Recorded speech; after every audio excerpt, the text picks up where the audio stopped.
Muy bien, pues estamos en Apocalipsis 6 y en las semanas anteriores hemos estudiado, a veces hemos hecho pues más contenido. Por ejemplo, la semana pasada miramos 2 capítulos de Apocalipsis, pero esta tarde solo vamos a ver el capítulo 6 de Apocalipsis y vamos a entrar en esa sección para entender realmente es el primer capítulo en que Dios empieza a revelar lo que es el plan futuro. Una vez más, si recordáis la estructura aquí, estamos viendo las cosas que han de ser después de estas. Y aunque entramos en esa sección en el capítulo 4, la verdad es que el capítulo 4 y 5 tienen que ver con la escena celestial. Pero en el capítulo 6 realmente tenemos la revelación de lo que es el futuro de la Tierra. En esa sección lo que vamos a ver es lo siguiente. Vamos a ver que en todo el capítulo vamos a seguir la misma estructura. Primeramente, el Cordero abrirá cada uno de los 7 sellos. Si recordáis, en el capítulo 4 y 5, en el 4 habíamos visto este rollo, y en el 5, pues no había nadie digno de abrir, pero luego después era el Cordero que era digno. Y le dijo a Juan que no llorara, que el Cordero sí que era digno. Ahora, el Cordero es el que abre cada uno de estos 7 sellos, y después vemos que uno de los seres vivientes, recordamos que hay 4 seres vivientes, uno de los seres vivientes se acerca y le invita a Juan a venir y a ver el contenido, por lo menos en estos primeros 4 sellos, y luego después, a continuación, Juan describe pues lo que ve dentro de este sello. Bien, así que en cada uno vemos el mismo patrón repetido.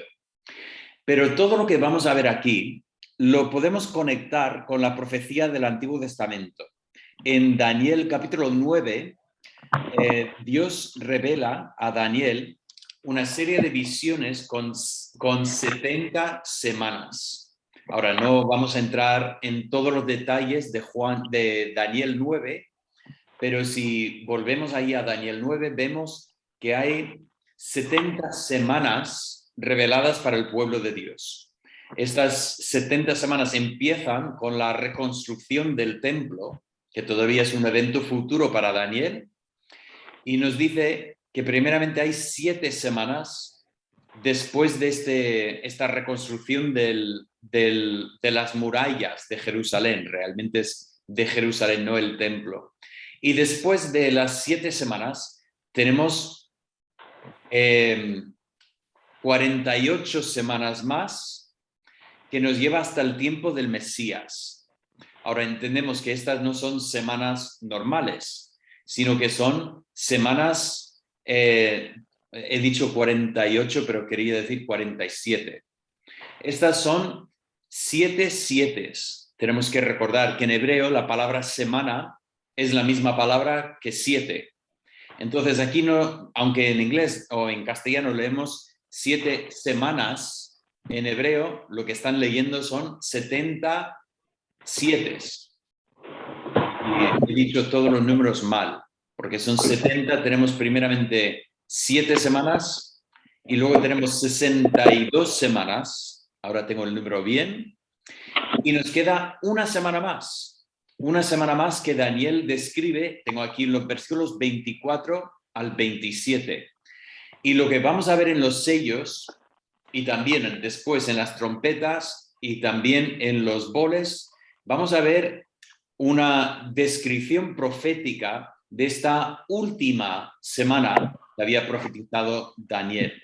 Ahora, si nunca has estudiado las 70 semanas de Daniel, pues te animo a buscar otra vez Daniel 9, leer otra vez esto.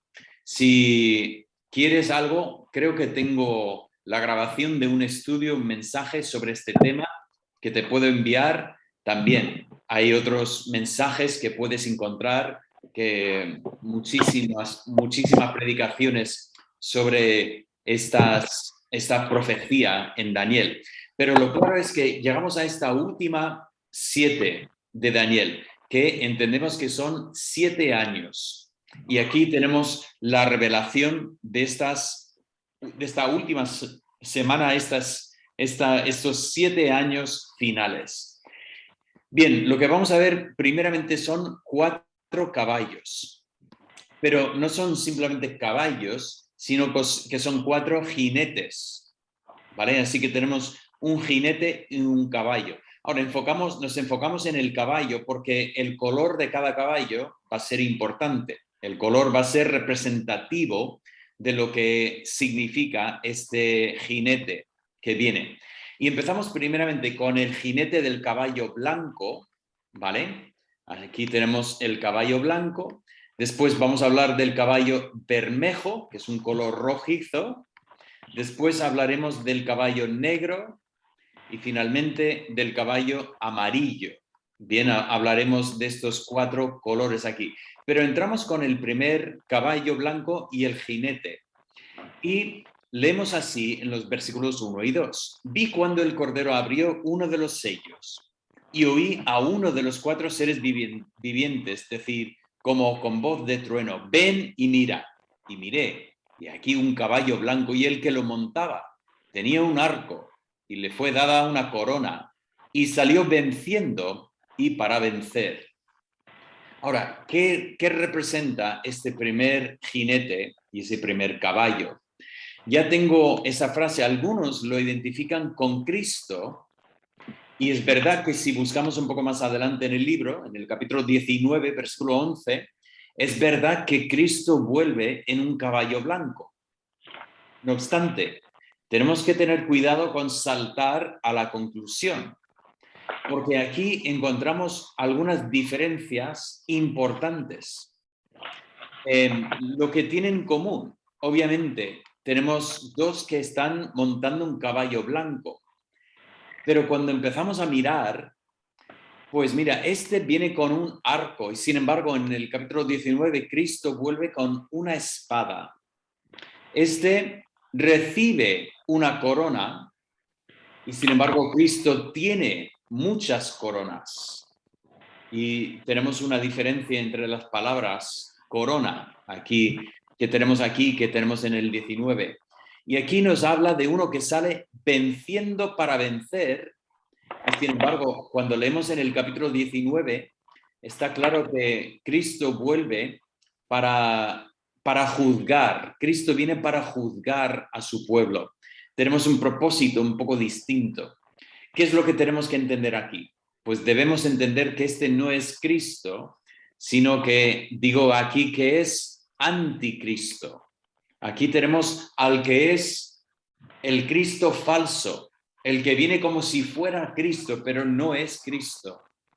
Entonces, entendemos que este es un líder mundial para establecer la paz como si fuera él el esperado Mesías. Y eso encaja perfectamente con lo que vemos en Daniel, donde nos dice que en esa última semana, la primera mitad de la semana, vendrá uno que traerá paz y establecerá la paz en la tierra. Y eso es lo que yo entiendo aquí con este jinete del caballo blanco. Este es anticristo que pondrá la paz en el mundo. De hecho, estamos en un momento en el mundo en que todos queremos la paz. Yo creo que nadie está deseando, ninguno de nosotros por lo menos, estamos deseando más guerra. Pero precisamente tiene que haber una época de guerras que nos llevan hasta este momento en que se va a presentar un líder mundial y va a lograr la paz. Va a poner a todos los elementos donde hay guerras en el mundo ahora en paz y se va a establecer una paz mundial. Vale, tenemos ese pensamiento que yo sinceramente digo que esto me es más fácil que nunca imaginar lo que dice la profecía bíblica. O sea, ahora mismo, si tuviéramos una persona que podría encontrar la solución entre Rusia y Ucrania, si encima esta persona podría terminar con todos los conflictos entre el Estado Islámico, los talibanes, si pudiera lograr la paz en Israel, pues yo no tengo ninguna duda de que esta persona, pues el mundo entero caería a sus pies. Ese es el personaje que nosotros estamos viendo aquí, este que viene como si fuera el Cristo y viene coronado para vencer y para poner paz en toda la tierra. Y creo que el mundo va a estar contentísimo con este líder mundial. Van a decir, por fin tenemos la paz, nunca más vamos a tener problemas y guerras. Pero como nos dice en Daniel, esto es solo la primera mitad de la semana. Durante 3 años y medio habrá paz, pero de repente esa paz lograda por esa figura va a desaparecer. ¿Por qué desaparece? Bueno, en segundo lugar, en el segundo sello vemos el jinete del caballo bermejo. Una vez más, bermejo es un color rojizo. Nos hace pensar pues en la sangre. Y aquí tenemos uno que deshace la paz que había traído el primer caballo. Nos dice aquí que recibe poder para quitar la paz. O sea, esa victoria del primer jinete desaparece y entonces esa paz no era duradera y entonces de repente vuelven las guerras y los masacres que han existido en la tierra desde siempre. Entonces tenemos ese pensamiento de este jinete del caballo bermejo. Por cierto, podéis ver aquí que también estoy haciendo referencia a Mateo 24, donde Jesús también establece esos mismos pasos en cuanto a lo que es la profecía, en cuanto a lo que viene al final de los tiempos. Se quita la paz y lo que aparece en la tierra entonces son asesinatos. Bueno, la palabra aquí traducida matar indica una matanza cruel y violenta. Incluso es la misma palabra que encontramos cuando describe cómo Caín mató a su hermano Abel. Entonces tenemos ese pensamiento de repente hay violencia en la tierra. Ahora, yo he puesto aquí, el jinete no tiene que matar a los hombres, parece que más bien esa crueldad viene como el resultado de la falta de paz en la tierra. O sea, los seres humanos van a empezar otra vez con la violencia. Lo que parecía que el anticristo había traído, ese estado iluminado de conciencia, desaparece y volvemos a tener guerras y conflictos y violencia en la tierra. Nos dice que este jinete recibe una gran espada. Es interesante, esa gran espada no es, bueno, cuando yo escucho gran espada, yo imagino lo que lleva el rey, ¿no? Es una espada larga, pero en la palabra aquí hace referencia más bien a la espada corta que usaban los soldados romanos, que les daba pues mucha agilidad en matar. Entonces, no es esa imagen de la nobleza de la espada, sino que es la imagen de violencia, del soldado romano que entra en conflicto y como tenemos también en la Biblia, habla de la espada de doble filo. O sea, ese es el pensamiento. Puede cortar por un lado y por otro lado y así matar y hacer daños, hacer violencia en la tierra. Y eso nos lleva al tercer jinete y su caballo, el caballo negro. Y aquí tenemos el pensamiento. Yo he dicho aquí que el color negro representa el luto. Y ese pensamiento de la tristeza que viene con este caballo y este jinete. Nos dice que el jinete lleva en la mano una balanza. O sea, eso es una representación del comercio. Y aquí se anuncia en voz alta sobre la situación del mundo en estos momentos, que habrá hambre en la tierra. Voy a leer estas palabras en los versículos 5 y 6.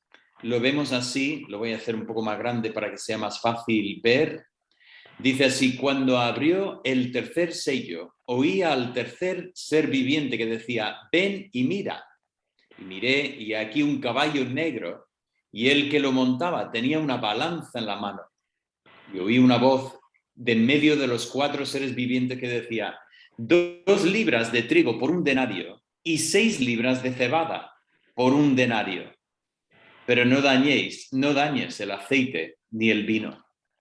Aquí tenemos una situación en que la violencia en la tierra va acompañada de la falta de alimento. Y aquí se habla de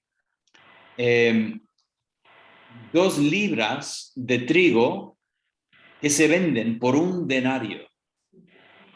Ahora, estamos hablando de un denario aquí, no sé si recordáis el valor que tenía un denario, pero cuando tenemos la parábola del hombre que buscaba trabajadores para su campo, se fue muy pronto por la mañana al mercado y encontraba a las personas ahí que no tenían trabajo y los mandó a su campo a trabajar el día entero y les dijo: os pagaré un denario.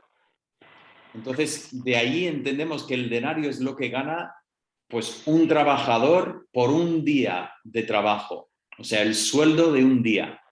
Yo siempre digo, cada uno podemos pensar en nuestra mente lo que es eso, lo que tú ganas. Si tú ganas 1.000 euros al día, no sé si tenemos a alguien que gane 1.000 euros al día. Me parece que no. Pepe gana 1.000 euros al día. Bueno, para ti, Pepe, el trigo es más caro. Pero para los que ganan 50 euros al día o 40 euros al día o 70 euros al día, que ponlo en la mente lo que sería comprar 2 libras, o sea, estamos hablando de una cantidad, no es una cantidad muy grande.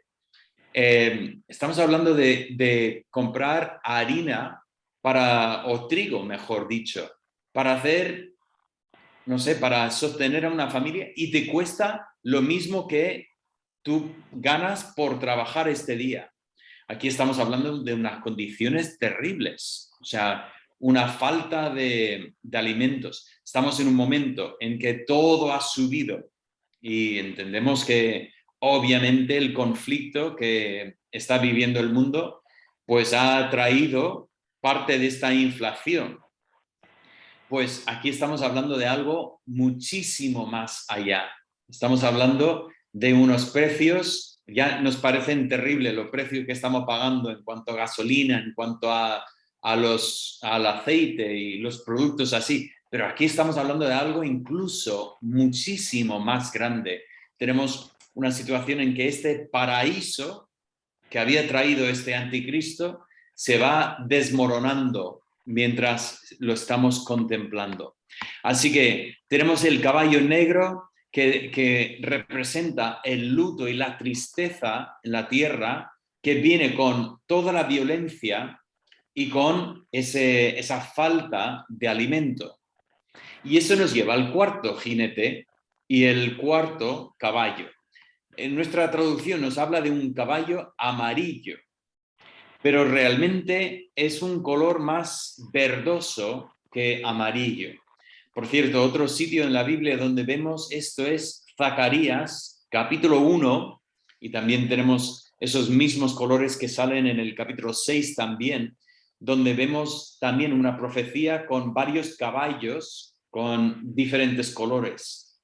Y ese color amarillo verdoso entendemos que es el color de un cadáver. No es muy agradable eso, pero eso es lo que tenemos aquí. Tenemos ese caballo que representa la muerte. Así que no solamente tenemos de repente violencia, no solamente tenemos hambre y falta de alimento, sino que de repente tenemos un caballo verdoso que es una representación de la muerte. Este es el primer jinete que tiene un nombre. Bien, nosotros hemos identificado a Anticristo, pero aquí tenemos pues un caballo verdoso que representa la muerte, y detrás de este jinete viene otro que es el Hades. Ahora, me parece muy interesante ese pensamiento de que se habla primeramente de la muerte y después el Hades. ¿Cuál es el pensamiento aquí?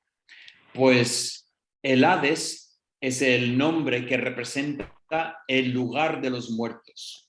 Ahora, cuando hablo del lugar de los muertos, realmente podemos hablar de dos conceptos. Primeramente, podríamos hablar del sitio donde van los muertos en el sentido espiritual, ¿vale? Podríamos hablar del rico y Lázaro, y el rico, pues después de morir, de repente se despierta y está en el Hades, ¿vale? Está en el lugar de los muertos. Él está consciente más allá de la muerte de su cuerpo, pero está en sufrimiento. Pero también se habla a veces del Hades en el contexto de la tumba, ¿vale? Otro sinónimo sería el Seol, ¿vale? La tumba. ¿Qué es lo que tenemos aquí? Bueno, es difícil saber qué sitio de los muertos tenemos aquí. O sea, si estamos hablando, viene la muerte y detrás de él viene la tumba, o si viene la muerte y detrás de él viene ese lugar donde los muertos están conscientes. Yo voy un poco más en esta segunda dirección, este pensamiento de que entendemos que la muerte no libera a las personas de las dificultades. Ese es el pensamiento que a veces tenemos, ¿no? Ese pensamiento de que la muerte acaba con todo, pero la muerte no acaba con lo que es el ser humano. Y tenemos este pensamiento de que después de la muerte aún existe esa persona, lo que es no su cuerpo, pero su esencia, su alma.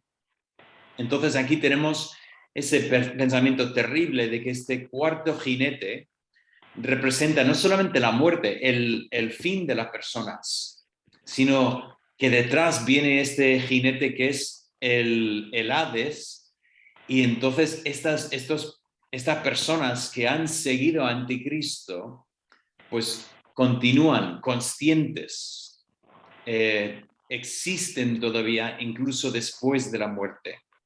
Nos dice que este jinete recibe la autoridad de matar con 4 armas. ¿Cuáles son las armas? Nos dice primeramente la espada. Yo entiendo aquí la violencia y la guerra. Si recordamos, el caballo rojo, Bermejo, traía la espada, y ahora viene la muerte y mata con esta espada. En segundo lugar, el hambre. Pues habíamos hablado en el caballo negro de esta falta de alimentos y realmente encarecimiento de los alimentos. La mortandad, y aquí deberíamos entender peste, enfermedades. Vamos, si pensamos que COVID ha sido malo, pues lo que tenemos aquí es incluso peor. Y finalmente nos habla de las fieras de la tierra. Incluso este pensamiento de que el reino animal, los animales, volverán contra el ser humano y habrá mortandad por los animales.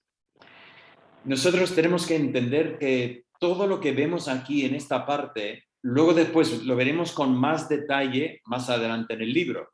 O sea, esa primera serie de visiones sobre esa última semana de Daniel, luego después se va aclarando y tenemos más detalles más adelante. Bueno, hemos empezado con los primeros 4 sellos, pero todavía nos quedan 3 sellos más. Y sin embargo, ya cada uno de los seres vivientes, recordáis que había 4 de estos seres vivientes que estaban ahí en el trono, pues cada uno ha mostrado algo sobre estos sellos. Entonces, ¿qué más queda? Pues en el 5.º sello tenemos un cambio completamente diferente. En el 5.º sello, lo quiero leer aquí en el texto, empezando en el versículo 9. Dice así: cuando abrió el quinto sello, vi bajo el altar las almas de los que habían sido muertos por causa de la palabra de Dios y por el testimonio que tenían. Clamaban a gran voz diciendo: ¿hasta cuándo, Señor santo y verdadero, no juzgas y vengas nuestra sangre en los que moran en la tierra? Y en esta parte es muy interesante porque de repente cambiamos el enfoque de la tierra, estos jinetes y estos caballos, y de repente estamos otra vez en el cielo. Estamos viendo en el cielo y encontramos esta escena de debajo del altar. Ahora, si recordamos en el Antiguo Testamento, hicieron en el tabernáculo, hicieron un altar. Ese altar era de bronce y tenía una rejilla. Entonces, sobre esta rejilla, pues colocaban la madera, el fuego, y después ponían los sacrificios, el buey o el cordero o el sacrificio que fuera, lo ponían sobre el fuego del altar. Y el fuego, pues consumía ese sacrificio. Por supuesto, estamos hablando del holocausto, que es un sacrificio que se quemaba enteramente. Pues lo que pasaba con la rejilla, que os digo, pues toda la ceniza, tanto la ceniza de la madera, como también cualquier resto del sacrificio, todo se caía por la rejilla y se quedaba debajo del altar. Entonces era un trabajo que tenía que hacer uno de los sacerdotes, abrían el altar y de ahí abajo cogían esa ceniza y lo llevaban y lo enterraban fuera del campamento. O sea, deshacían de esta ceniza fuera del campamento. Aquí, esta es la imagen que tenemos aquí. Tenemos debajo del altar, o sea, ha habido un sacrificio y lo que queda del sacrificio está debajo del altar. Ahora, pregunto, ¿cuál es el sacrificio aquí? ¿Qué es lo que hay debajo del altar? Lo que esperamos como ceniza, ¿qué es en esta visión? Las almas de los que habían muerto. Tenemos almas de los que habían muerto. O sea, tenemos personas y su vida ha sido un sacrificio para Dios. Y nos hace entender que incluso en ese tiempo, en esa violencia en la tierra, en esa hambre, incluso en esa muerte que vemos sobre la tierra, pues hay personas que pertenecen a Dios, que van a dar su vida, van a ser mártires. Pero notamos que sus vidas no se desprecian, no es perder la vida y qué pena, sino que su alma, ¿dónde está? Mueren en esta tierra, pero su alma está en el cielo, debajo del altar, en la presencia de Dios. Eso para mí es muy importante porque este pasaje nos da una visión muy importante de lo que realmente entendemos que Dios nos enseña que ocurre al creyente después de la muerte. Entendemos que después de la muerte, cuando un cristiano muere, no desaparece, no duerme y es inconsciente, no sabe lo que le pasa, más bien esa persona es lo que Pablo describe en Corintios, en 2 Corintios, cuando habla de estar ausente del cuerpo, y Pablo dice, más quisiera estar ausente del cuerpo. Y lo que nos hace ver ahí es que estar ausente del cuerpo para el creyente es estar presente con el Señor. Y eso es lo que vemos en ese quinto sello. Vemos que ausentes del cuerpo, habiendo muerto por la causa de Cristo, están presentes con el Señor. Ahora, están debajo del altar y están clamando, están pidiendo justicia, no tanto para sí mismos, o sea, no tanto, Señor, tienes que castigar a los que nos han matado, sino que su pregunta es, ¿hasta cuándo puedes soportar esa rebelión entre los seres humanos? O sea, su gran preocupación no es por sí mismo, sino es por Dios. ¿Y hasta qué punto permitirá Dios? O sea, ¿esperará Dios más? Y la contestación viene con el pensamiento todavía un poco más. Recordamos lo que dice en Pedro. Pedro nos dice que no debemos entender que el Señor simplemente tarda, como que no puede decidir qué hacer o está todavía indeciso, pues vengo, no vengo, cuándo vengo, hoy no, mañana sí. No, no, esa es la paciencia de Dios, que Dios está esperando para que otros conozcan al Señor. Y entonces eso es lo que vemos. El Señor dice todavía un poco más. Y entonces tenemos el galardón de su fidelidad.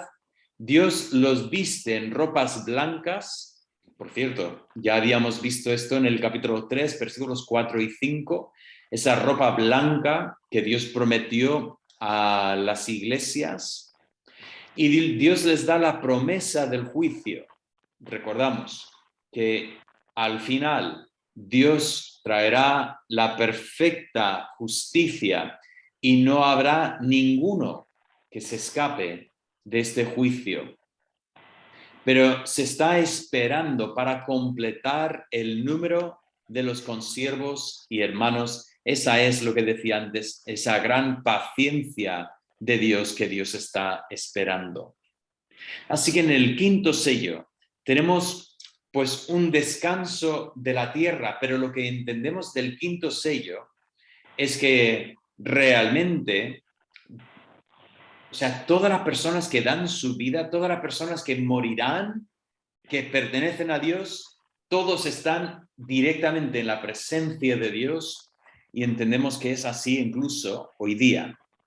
El creyente que muere en Cristo está consciente, presente con el Señor, aunque todavía está esperando la resurrección futura que tendrá cuando Cristo vuelva para tomar a los suyos, para estar con Él. Y con esto nos lleva al sexto sello que nos da el Día del Señor. El Día del Señor es una enseñanza muy importante en el Antiguo Testamento. Uno de los pasajes más importantes es en el pequeño libro profético de Joel, capítulo 2, versículos 30 y 31, y vemos esa profecía sobre el Día del Señor. Vamos a leer lo que tenemos aquí del Día del Señor, empezando en el versículo 12. Miré cuando abrió el sexto sello, y aquí hubo un gran terremoto, y el sol se puso negro como tela de cilicio, y la luna se volvió toda como sangre, y las estrellas del cielo cayeron sobre la tierra, como la higuera deja caer sus higos cuando es sacudida por un fuerte viento. Y el cielo se desvaneció como un pergamino que se enrolla, y todo monte y toda isla se removió de su lugar. Y los reyes de la tierra y los grandes, los ricos, los capitanes, los poderosos y todo siervo y todo libre se escondieron en las cuevas y entre las peñas de los montes. Y decían a los montes y a las peñas: caed sobre nosotros y escondednos del rostro de aquel que está sentado sobre el trono y de la ira del Cordero, porque el gran día de su ira ha llegado, y ¿quién podrá sostenerse en pie? Tenemos esa descripción de la venida de Cristo. Esta es la segunda venida de Cristo. Esto es lo que veremos en el capítulo 19, como Cristo volviendo sobre un caballo blanco.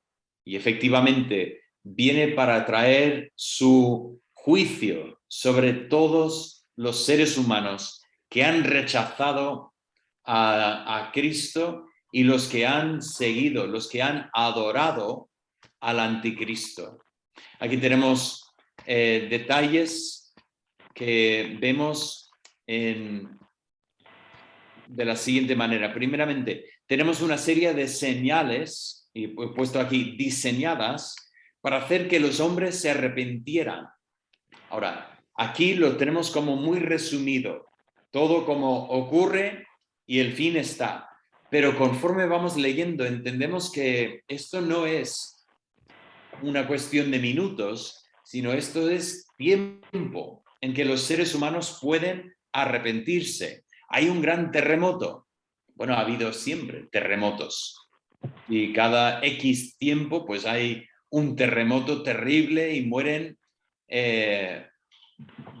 decenas de personas, a veces incluso pues un centenar o varios centenares de personas. Pero aquí tenemos un gran terremoto y lo veremos un poco más adelante en el libro, que nos hablará de este terremoto. Tenemos esa señal en el sol y la luna. Hablaremos también de este momento en que el sol no brilla como antes, y comentaremos por qué, y la luna también cambia de aspecto. Tenemos aquí, he puesto aquí los meteoritos, o sea, esa imagen de bolas de fuego cayendo desde el cielo. Aquí lo hace bajo la imagen de la higuera, que cuando sopla el viento, los higos maduros se caen a tierra. Y esto es la imagen que tenemos aquí. También nos habla de esa señal en el cielo. Y finalmente, los montes y las islas. Solo podemos entender que sube el nivel del mar y así esas islas se quedan cubiertas, o podríamos entender que por terremoto, por movimiento sísmico, pues hay un cambio en lo que es lo que son las islas e incluso los montes, tal como lo conocemos nosotros. Pero aquí notamos que cuando nos cuenta esta cosa tan terrible, la reacción del ser humano es esconderse en vez de someterse. Y ahí llego a lo que creo que es una buena aplicación para nosotros, que conforme vamos llegando al final de este capítulo con estos 6 sellos.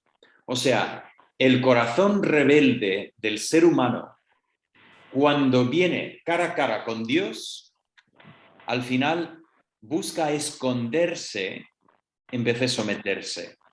Prefiere huir de Dios antes de doblar la rodilla delante de Dios. Ha sido así desde el comienzo de la historia. Adán y Eva, cuando escucharon la voz de su creador en el huerto, ¿qué hicieron? Buscaron hacer delantales para esconderse. No querían ver a Dios.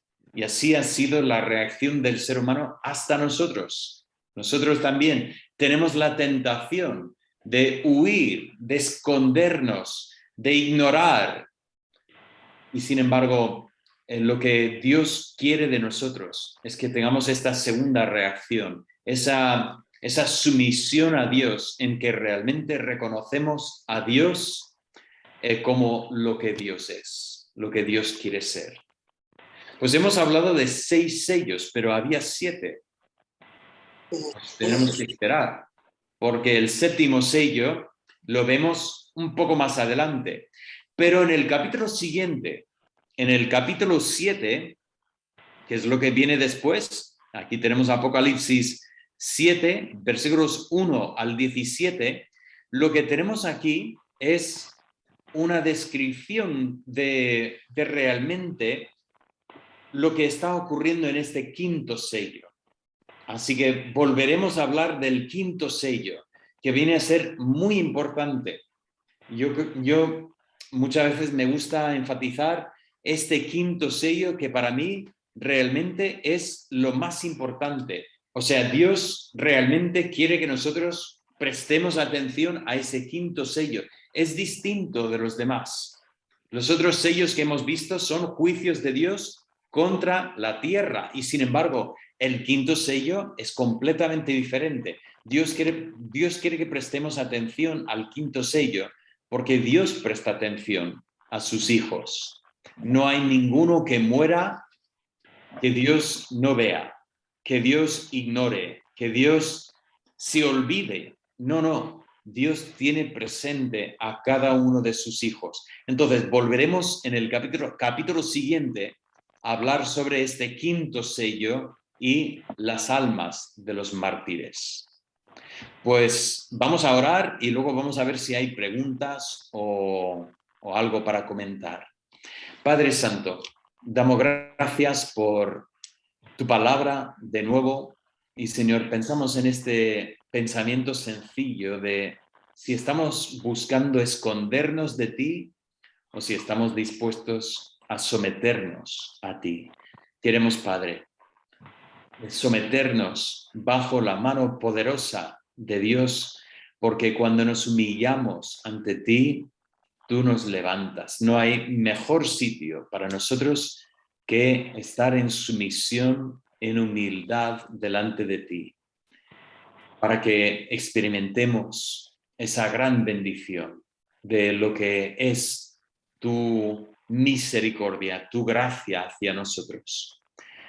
Padre, cuando sentimos la tentación de escondernos, de huir de ti, que recordemos que realmente es la voz del tentador y que siempre podemos venir ante ti con nuestro orgullo, con nuestro...